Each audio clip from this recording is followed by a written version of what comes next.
ಸೌಭಾಗ್ಯ Lakshmi sugars factory ಸ್ಥಾಪನೆ ಹಾಗೂ ನಿರ್ವಹಣೆಗೆ ಸಂಬಂಧಪಟ್ಟಂತೆ ಕರ್ನಾಟಕ ರಾಜ್ಯ ಅಪೆಕ್ಸ್ ಬ್ಯಾಂಕ್ನಿಂದ ಪಡೆದಂತ ಸಾಲದ ಹಣವನ್ನ ವಾಪಸ್ ನೀಡದ ಹಿನ್ನೆಲೆಯಲ್ಲಿ ಮಾಜಿ ಸಚಿವ ಹಾಗೂ ಗೋಕಾಕ್ನ ಹಾಲಿ ಶಾಸಕರಾಗಿರುವಂತಹ ರಮೇಶ್ ಜಾರಕಿಹೊಳಿ ಸೇರಿದಂತೆ ಮೂವರ ವಿರುದ್ಧ ಬೆಂಗಳೂರಿನ ವಿವಿಪುರಂ ಪೊಲೀಸ್ ಠಾಣೆಯಲ್ಲಿ ಪ್ರಕರಣ ದಾಖಲಾಗಿರುವಂತದ್ದು.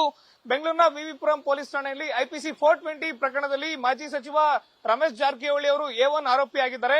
ಸೌಭಾಗ್ಯ ಲಕ್ಷ್ಮಿ ಶುಗರ್ಸ್ ಕಾರ್ಖಾನೆಯನ್ನ ನಿರ್ಮಾಣ, ಸ್ಥಾಪನೆ ಹಾಗೂ ಅದರ ಮಾರ್ಕೆಟಿಂಗ್ಗೆ ಸಂಬಂಧಪಟ್ಟಂತೆ ಬೆಂಗಳೂರಿನ ಚಾಮರಾಜಪೇಟೆನಲ್ಲಿ ಬರುವಂತಹ ಕರ್ನಾಟಕ ರಾಜ್ಯ ಸಹಕಾರಿ ಅಪೆಕ್ಸ್ ಬ್ಯಾಂಕ್ನಿಂದ 2017ರಲ್ಲಿ ರಮೇಶ್ ಜಾರಕಿಹೊಳಿ ಹಾಗೂ ಇಬ್ಬರು ನಿರ್ದೇಶಕರು ಸೇರಿದಂತೆ ಒಟ್ಟು 3 ಜನ ಆಡಳಿತ ಮಂಡಳಿ ಅಧಿಕಾರಿಗಳು ಸುಮಾರು 232 ಕೋಟಿ ಹಣವನ್ನ ಅಪೆಕ್ಸ್ ಬ್ಯಾಂಕ್ ನಿಂದ ಸಾಲವನ್ನ ಪಡೆದಿರ್ತಾರೆ.